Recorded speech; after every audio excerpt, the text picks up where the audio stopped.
Welcome, my lovely Alchemicjoker anomalies. We turning shadows into weapons, pains into power. A powerful message awaits. Dive in and God bless. Huh. Fool. So-called criminal genius. He used to dissect minds like clocks, take them apart, strip them down, understand every tick, every twitch. He wasn't chasing money. He was addicted to control. He read people like blueprints, rewrote their patterns, made them puppets, dancing to a tune they couldn't hear. They called him a genius, but in his world, genius wasn't brilliance. It was leverage. It was about predicting how a person would break before they ever felt the pressure. And in his long list of shattered souls, you were supposed to be next. But instead of crumbling, you cracked the mirror. You gave him something he never anticipated: confusion. You became unreadable. He studied you like a riddle carved in bone. He threw at you what worked on kings, generals, hackers, and monsters. But your rhythm didn't match. You didn't rage. You didn't fold. You didn't even flinch. That's when he started losing control. Because for a man who manipulates chaos, the worst threat isn't resistance, it's unpredictability. You didn't follow his script. You rewrote it with your own blood. He came for dominance and left addicted to your defiance. Because you didn't fight him the way others did. You didn't try to outmuscle him. You didn't debate, argue, or plead. You let him talk, and while he did, you were watching the shadows behind his words. You were tracking every shift in his breathing, every fracture in his confidence. Not because you wanted to expose him, but because you already had. You didn't outsmart him in a battle of wits. You made him question if his own intellect still had sharp edges. He didn't see it happening. That's the part that haunts him. You didn't need credentials.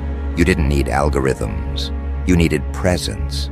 Unshakable, unreadable, surgical presence. While he was mapping your flaws, you were observing his need to be feared. You caught the vanity under his control, the desperation behind his precision. You realized he wasn't a god, just a man terrified of being irrelevant. That was the fracture. That was the moment you made a weapon out of truth. And when the confrontation finally snapped into place, it wasn't theatrical. It was cold, exact, irreversible.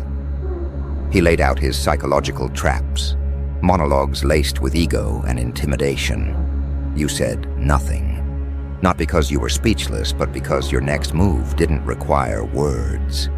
You didn't match his energy. You absorbed it. And when you moved, you did what no one else dared. You mirrored him, not to imitate, but to dismantle. You showed him who he was, not through insults, but precision. Every word you dropped was like a scalpel against his ego. You exposed his need to be the smartest in the room as a weakness. You shattered his control without raising your voice. He tried to retreat behind riddles and theatrics. But the air was different now. He couldn't breathe in a space where he wasn't the predator. And that's when the switch happened. Because it wasn't about the win. It was about the realization. You didn't just beat him. You unmasked him. You weren't playing chess with him. You were watching him play against himself. And now he sees it too. He sees in you what he spent his life trying to become. Ruthless, but for a purpose. Sharp, but not hollow. Unshakable, but not for attention. You're not brilliant because of what you know. You're lethal because of what you don't need to prove. Now he watches you, not from fear, but from obsession. You became his new blueprint. The mind he couldn't break became the doctrine he now studies. And slowly, the criminal genius who once orchestrated collapse shifted. Because after losing to you, something inside him rewired. He stopped hunting victims. He started hunting understanding. He became addicted to your process, to the logic behind your unpredictability, to the code you built around yourself that no algorithm could read. You didn't give him therapy. You didn't offer redemption. But your presence, your raw, unfiltered evolution, did what no system ever could. It forced him to abandon the illusion of supremacy. He doesn't call himself a mastermind anymore, because he met what mastery actually looks like. You didn't need an army. You didn't need a spotlight. You needed one thing, a mind forged in consequences. And now, he calls you the correction, not out loud, but deep in the compartments of his twisted reverence. He doesn't admire you because you're better than him. He admires you because you didn't need to become like him to beat him. That's the paradox he can't unsee. You didn't bend morality, you didn't chase glory, and you never wanted recognition. That's what made your win permanent. You didn't just break his game. You made him believe in a better one. He doesn't teach manipulation anymore. He teaches discipline. He doesn't glorify fear anymore. He glorifies control, but of self, not others. You didn't turn him into a saint, but you turned him into a weapon aimed differently. He doesn't guide minds now to dominate them. He guides them to survive what he once created. You didn't save him. You infected him with clarity, with a new breed of war, one fought inwards. And the irony, the man who once stalked your destruction now shapes his philosophy around your survival. He doesn't call himself a teacher. He doesn't call himself reformed, but to the ones who reach out to him now, seeking knowledge, he passes down your name like scripture, not for praise, but for precision. You are the ghost in his lessons, the force behind his changed doctrine, the unbreakable mind that turned a manipulator into a mirror. This isn't about forgiveness. It's about transformation through confrontation. You didn't aim to change him. You aimed to survive him. But your survival left a wound so exact, it became a doorway. And while others look at him and wonder how a monster could change, he knows the truth. He didn't change. He evolved under pressure that didn't crush him, but humbled him. Your pressure. And now the world doesn't just have a criminal genius, it has a recalibrated one. One who doesn't crave obedience, but strategy. One who doesn't manipulate trauma, but studies resilience. And the greatest irony of all, his blueprint now begins with you. The next phase begins not to debate, but to demonstrate. Because now it isn't about who won, it's about who rewrote the battlefield. And this battlefield isn't marked by blood, but by perception, by control, by the brutal clarity that only comes after you've outgrown the very predator sent to dismantle you. The man who once hunted minds for sport is now reshaping his entire legacy around the one person he couldn't crack. You. And it wasn't your strength that ruined him. It was your restraint. You didn't strike first. You let the weight of patience do the killing. He tells them now, the ones who come to him looking for tactics, how he once believed the world could be bent by precision alone. That if you were 5 moves ahead, you owned the room. That every human was a lever, and all you needed was the right sequence. Until he met the lever that refused to move. You didn't follow sequence. You didn't bend or snap. You absorbed every tactic without flinching until the tactics turned on him. And now he teaches differently. He calls it the discipline of the unmoved. A doctrine forged from watching you endure, not attack. His students don't even realize that every lesson they're getting now isn't born from his genius.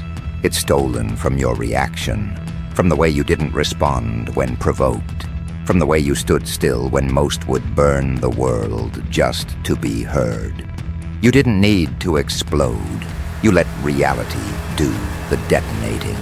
What he thought was control turned out to be noise. And what you showed him, by doing almost nothing, was the difference between reaction and dominion. You never needed to win. You only needed to make him question whether he ever understood the game to begin with. And now, the blueprint of your mind has become his operating system. The one mind he couldn't fracture is now the foundation he builds upon. But this isn't admiration, not in the way people think. This is obedience, repackaged as mentorship. This is the apex predator surrendering his ideology to a higher form of survival. You. He doesn't wear your name like a badge. He whispers it like a code. And the ones who come through him now, they don't know it. But they're being trained in your architecture. Every strategy he teaches now begins with one principle: delay the impulse. Observe the collapse. A phrase lifted directly from the moment you turned the confrontation on its head. When he tried to provoke chaos in you and ended up unraveling his own, he calls that moment his conversion. But you weren't trying to convert him.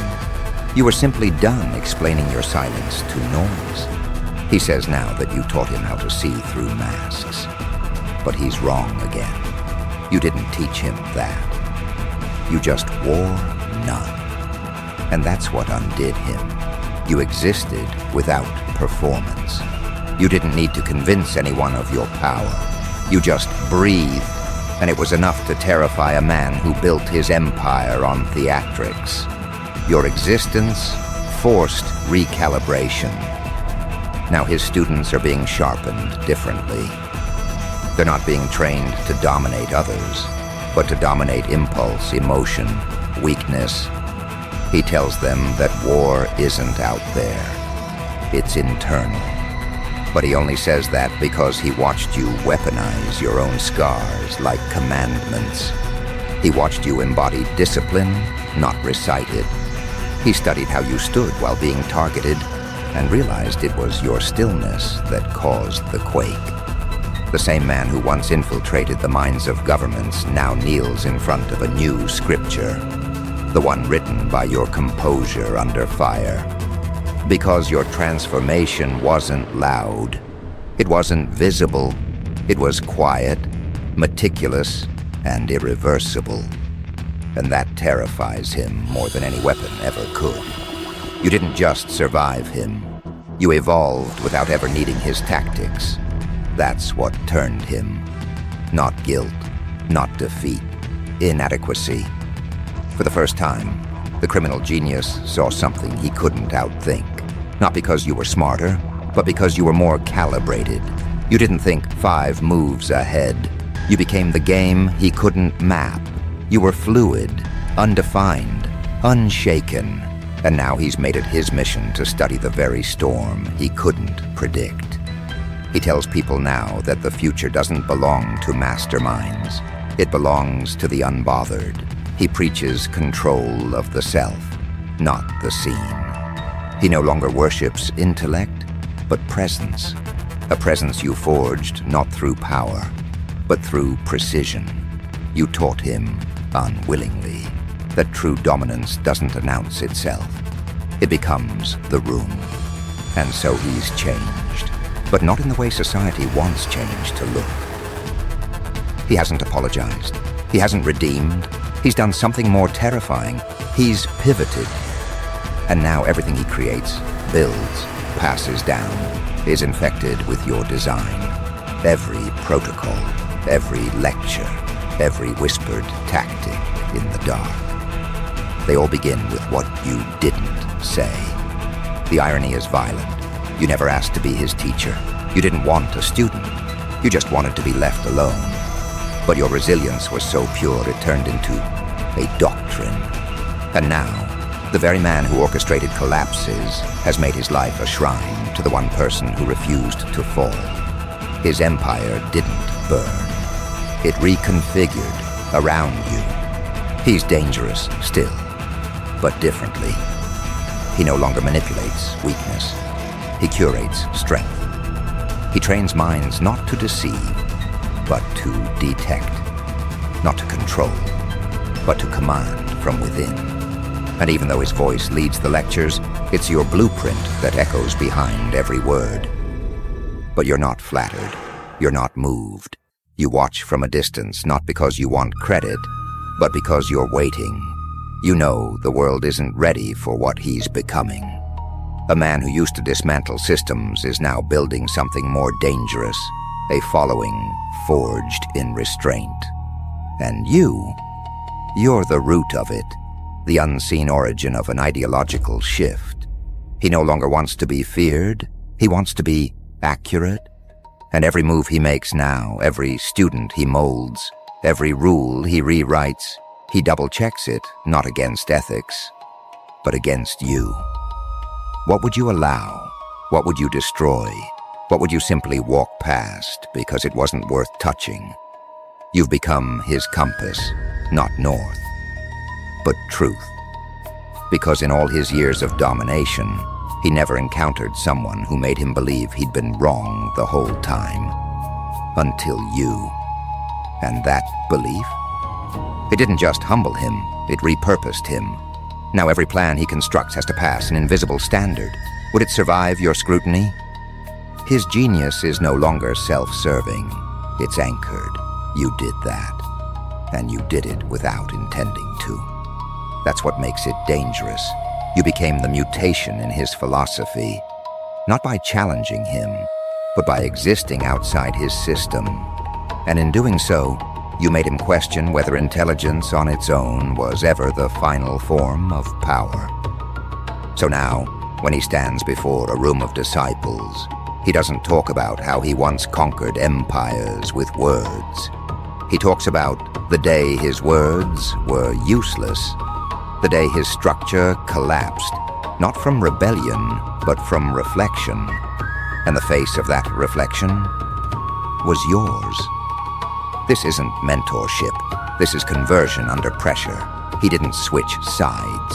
He created a new one, based on the only mind that made him recode himself. Yours. And while the world debates change, redemption, and legacy, he doesn't care. Because his new gospel isn't about apology. It's about precision. It's about making sure the next generation learns how to see. Not manipulate, not perform. Just see, the way you saw through him. You didn't need his approval. You didn't need his respect. And maybe that's why you earned both. Now his voice reaches thousands, but the origin of every sentence traces back to the mind he couldn't erase. You. And it's only just beginning. Because what he built before was dangerous, but what he's building now is strategic, not for destruction, but for reconstruction by design. And the design still leads back to you. Because whether he admits it publicly or not, your influence has become the unspoken architecture behind every principle he breathes into his new order. Not a copy, not worship, but replication through reverence. What began as obsession turned into blueprint. What began as defeat turned into doctrine. He doesn't follow you. He doesn't idolize you. He constructs around the impact you left behind. The kind of impact that didn't demand recognition, only inevitability. You never offered lessons. You weren't a teacher. You were a consequence. And in a world addicted to cause and effect, your existence became the effect he couldn't trace. Back to any cause that made sense. You were outside of pattern, outside of motive. And that's why you rewired him. Because people like him can navigate chaos. They can twist emotion, but what they can't touch is clarity. And you were the embodiment of it. Now he trains others to operate like ghosts, but not in shadows, in awareness. He's evolved from predator to architect, from manipulator to mechanic, not because he became softer, but because he saw that force without calibration always collapses. He learned that from you, the way you moved through confrontation, not with speed, but with weight. You weren't loud, you were calculated, and that terrified him more than any scream ever could. His life before you was based on extraction. Extract the fear, extract the weakness, extract the flaw. Now he studies insertion of purpose, of thought, of exactness. He doesn't aim to destroy minds now. He aims to embed something within them, control from within. And though he teaches, and others listen, it's you they're unknowingly channeling. Because every phrase that lands, every shift in their posture, every newfound resistance to manipulation, it all traces back to the unmovable clarity he witnessed in you. And still, you stay in the background, watching, never intervening, never announcing, because for you, the mission was never influence, it was execution. You weren't trying to spark a movement. You were trying to make it through the fire with your identity intact. But that's the kind of clarity that becomes viral without effort. Not as a trend, as a standard. Now the ones he once would have broken with ease are different. They don't flinch the way he remembers. They don't panic. They operate with that same eerie certainty, the kind that doesn't draw lines. It burns maps. And every time he sees that look in their eyes, he knows what it means. He's not their origin. You are. He rewrote his life based on a moment. One moment. The moment you didn't respond how you were supposed to. The moment you absorbed his performance and handed back truth. The moment he realized the real battle isn't about controlling outcomes. It's about confronting illusions. And now his mission isn't control, it's replacement. Not of power structures, but of perception. He calls it the transfer. He tells them the story, not with names, but with essence. How he faced the one person who didn't just survive him, they converted him without speaking a word. He tells them that power isn't what you can do, it's what you don't have to. That intelligence isn't measured in victories, it's measured in composure under pressure. And that clarity isn't given, it's earned through fire, rebuilt from ash, and sharpened through every attempt made to break it. But while they take notes, analyze, and theorize, you're already beyond it. Because you were never confined to the game. You were the quiet war beneath it. The force that doesn't show up in the records, but lives in the recalibration of every mind that survived its own collapse. They think this started when you outsmarted him, but they're wrong. It started long before that. It started the moment you stopped trying to be understood and started becoming undeniable. That's the virus you left in him. The shift from domination to detachment, from ego to execution, from seeking followers to building fortresses of self. And now, every person he trains is a reflection of that mutation. Not aggressive, not arrogant, just ready. They don't chase applause, they track alignment. They don't react, they redirect. And they do it all because of a story passed down by a man who was once the most dangerous mind alive, until he met yours. He doesn't fear you now, but he fears the impact of what you've triggered, because it's spreading, quietly, relentlessly, unstoppably. A movement with no leader, no slogan, no doctrine, just precision, passed through behavior. The kind of power that doesn't need visibility to exist. It's in how they breathe now, how they wait, how they choose not to respond, and how that choice becomes a weapon sharper than any threat. And here's the part no one talks about. You didn't need to win the confrontation to dominate the outcome. Because domination wasn't the goal. Direction was. And you chose one so unforgiving, so clear, so resolute, that even the man who thought he controlled outcomes had no choice but to follow it. And in doing so, he built something you never planned, but something that now carries your DNA in every action it triggers. Now his legacy doesn't live in the destruction he caused, but in the discipline he reshaped. And even though his voice leads the charge, your presence is the undertow. Pulling minds into focus, forcing intentions to be checked, filtering out the noise. You became the calibration point for a generation that doesn't need to scream to be dangerous. But what they don't know, what he doesn't even fully realize, is that you've moved on. You're building something else, not in opposition, in evolution, because the war he thinks is over was just your first trial. You didn't come here to beat one mind. You came to bury the entire framework that allowed people like him to exist without being challenged by real presence. You came to shift how power is perceived, and now that the first layer's cracked, you're going deeper. You're not watching anymore. You're positioning, not as a leader, but as a frequency, one that only the precise can detect. You're building corridors in the minds of those who are ready. And you're not leaving blueprints. You're leaving scars that only open when strength meets clarity. You've moved beyond confrontation. You've become a filter. And those who don't match, they evaporate. No noise, no fire, just absence. That's the level he'll never reach. He may carry your structure, but he can't carry your essence. Because he needed collapse to change. You were built in it. He adapted. You originated.